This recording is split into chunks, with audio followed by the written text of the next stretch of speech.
नमः शिवाय। शिवजी सदा सहाय। ओम नमः शिवाय। गुरुजी सदा सहाय।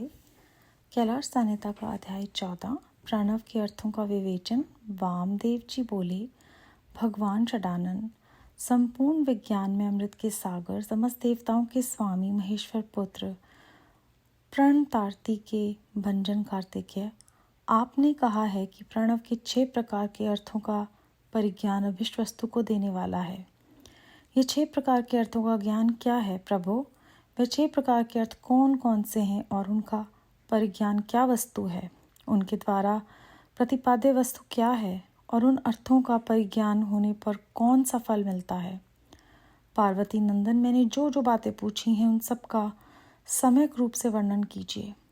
सुब्रह्मण्य सकंद बोले, मुनि श्रेष्ठ, तुमने जो कुछ पूछा है उसे आदरपूर्वक सुनो। समिष्टि और विष्टि भाव से महेश्वर का परिज्ञान ही प्रणवार्थ का परिज्ञान है। मैं इस विषय को विस्तार के साथ कहता हूँ। उत्तम व्रत का पालन करने वाले मुनीश्वर, मेरे इस प्रवचन से उन 6 प्रकार के अर्थों की एकता का भी बोध होगा। पहला मंत्र रूप अर्थ है, दूसरा यंत्र भावित अर्थ है, तीसरा देवता बोधक अर्थ है, चौथा प्रपंच रूप अर्थ है और 5वां अर्थ गुरु के रूप को दिखाने वाला है और छठा अर्थ शिष्य के स्वरूप का परिचय देने वाला है। इस प्रकार ये 6 अर्थ बताए गए हैं। मुनिश्रेष्ठ, उन 6 अर्थों में जो मंत्र रूप अर्थ है उसको तुम्हें बताता हूँ। उसका ज्ञान होने मात्र से मनुष्य महाज्ञानी हो जाता है।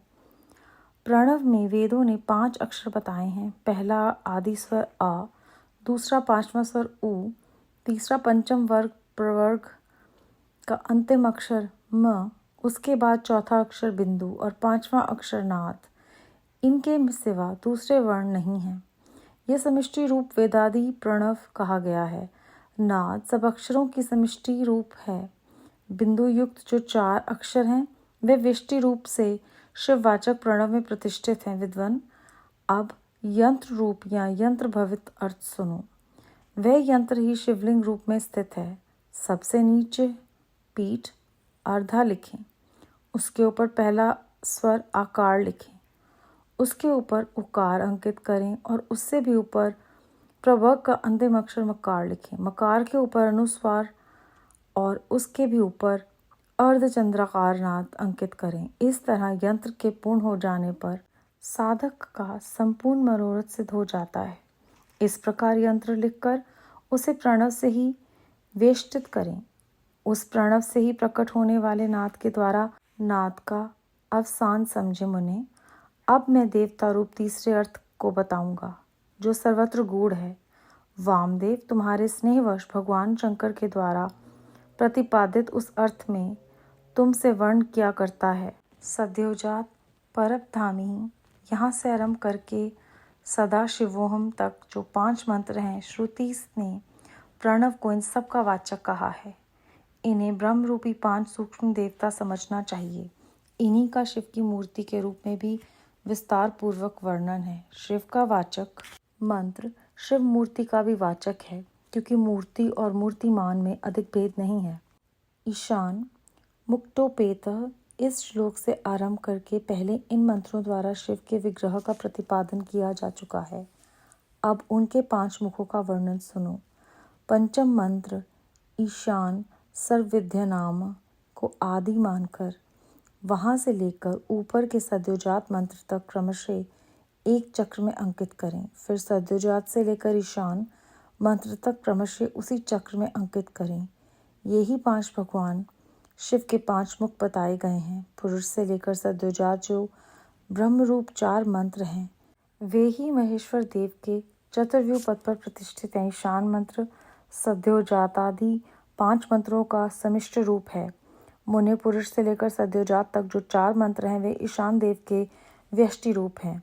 उसे अनुग्रह में चक्र कहते हैं। यही पंचार्थ का कारण है। ये सूक्ष्म निर्विकार अनामय परब्रह्म स्वरूप है। अनुग्रह भी 2 प्रकार का है। एक तो तिरोभाव आदि 5 कृत्यों के अंतर्गत, दूसरा जीवों को कार्य कारण आदि के बंधनों से मुक्ति देने में समर्थ है। ये दोनों प्रकार का अनुग्रह सदाशिव का ही द्वित कृत्य कहा गया है। मुने, अनुग्रह में भी सृष्टि आदि कृत्यों का योग होने से भगवान शिव के 5 कृत्य माने गए हैं। इन 5 कृत्यों में भी सद्योजात आदि देवता प्रतिष्ठित बताए गए हैं। वे 5 परब्रह्म रूप तथा सदा ही कल्याणदायक हैं। अनुग्रहमय चक्र शांतित कलारूप है। सदाशिव से अधिष्ठित होने के कारण उसे परम पद कहते हैं। शुद्ध अंतकरण वाले सन्यासियों को मिलने योग्य पद यही है। जो सदाशिव के उपासक हैं और जिनका चित्त प्रणोपासना में संलग्न है, उन्हें भी इसी पद की प्राप्ति होती है। इसी पद को पाकर मुनीश्वर गण उन ब्रह्म रूपी महादेव जी के साथ प्रचुर दिव्य भोगों का उपभोग करके महाप्रलय काल में शिव की समता को प्राप्त हो जाते हैं। वे मुक्त जीव फिर कभी संसार सागर में नहीं गिरते। ते ब्रह्मलोकेषु परांत काले परामृताः परिमुच्यन्ते सर्वे। इस सनातन श्रुति ने इसी अर्थ का प्रतिपादन किया है। शिव का ऐश्वर्य भी यह समिष्टि रूप ही है। अर्थवेद की श्रुति भी कहती है कि वह संपूर्ण ऐश्वर्य से संपन्न है।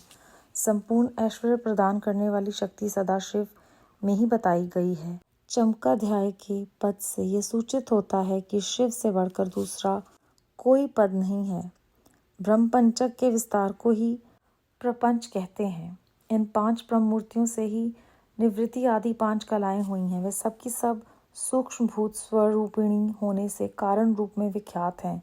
उत्तम व्रत का पालन करने वाले वामदेव स्थूल रूप में प्रकट जो यह जगत प्रपंच है, इसी को जिसने 5 रूपों द्वारा व्याप्त कर रखा है, वह ब्रह्म अपने उन 5 रूप के साथ ब्रह्म पंचक नाम धारण करता है। मुनि श्रेष्ठ, पुरुष, श्रोत, वाणी, शब्द और आकाश, इन 5 को ब्रह्म ने ईशान रूप से व्याप्त कर रखा है। मुनीश्वर प्रकृति, त्वचा, पाणी, स्पर्श और वायु, इन 5 को ब्रह्म ने पुरुष रूप से व्याप्त कर रखा है। अहंकार, नेत्र, पैर, रूप और अग्नि, ये 5 अघोर रूपी ब्रह्म से व्याप्त हैं। बुद्धि, रसना, पायु, रस और जल, ये वामदेव रूपी ब्रह्म से नित्य व्याप्त रहते हैं। मन, नासिका, उपस्थ, गंध और पृथ्वी, ये 5 सद्योजात रूपी ब्रह्म से व्याप्त हैं। इस प्रकार ये जगत पंच ब्रह्म स्वरूप है। यंत्र रूप से बताया गया जो शिववाचक प्रणव है, वह नाद पर्यंत 5 वर्णों का समिष्टि रूप है तथा बिंदु युक्त जो 4 वर्ण हैं, वे प्रणव के व्यष्टि रूप हैं। शिव के उपदेश किए हुए मार्ग से उत्कृष्ट मंत्र धीराज शिव रूपी प्रणव का पूर्वोक्त यंत्र रूप से चिंतन करना चाहिए। अध्याय 14 समाप्त। इस अध्याय में हमने प्रणव के 6 भेद हैं जो उनके बारे में जानकारी प्राप्त की। जो पहला मंत्र रूप है उसमें हमें बताया गया है कि 5 अक्षर हैं, आ, उ, म, बिंदु और 5वां अक्षर नाद। इसके सिवा दूसरा वर्ण नहीं है। इसे समिष्टि रूप वेदादि प्रणव कहा गया है। यंत्र रूप या यंत्र भावित जो अर्थ है उसमें पीठ अर्घा लिखें और उसके ऊपर जो स्वर्ग आकार लिखते हैं हम, उसके ऊपर उकार अंकित करके उसके ऊपर प्रवर्ग का अंतिम अक्षर मकार लिखकर मकार के ऊपर अनुस्वार और उसके भी ऊपर अर्धचंद्राकार नाद जब हम अंकित करते हैं तो ये यंत्र के रूप में प्रणव का जो है वो रूप है।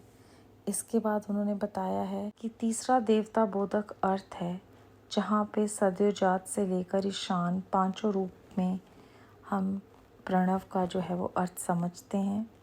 इसके उपरांत हमें चौथा प्रपंच अर्थ समझाया गया है और 5वां जो है अर्थ वो गुरु के रूप को देखना चाहिए। छठा जो है वो शिष्य का खुद ही स्वरूप बन जाता है। जितना भी स्थूल जगत हम देखते हैं वो 5 रूपों द्वारा व्याप्त किया हुआ है और ब्रह्मा अपने उन 5 रूपों के साथ ब्रह्म पंचक नाम धारण करते हैं। और उन्होंने हमें बताया कि पुरुष, श्रोत, वाणी, शब्द और आकाश ये ईशान रूप से व्याप्त हैं। प्रकृति, त्वचा, पाणी, स्पर्श और वायु, ये 5 को ब्रह्मा ने पुरुष के रूप में व्याप्त कर रखा है। अहंकार, नेत्र, पैर, रूप और अग्नि, ये 5 अघोर रूपी ब्रह्म से व्याप्त हैं।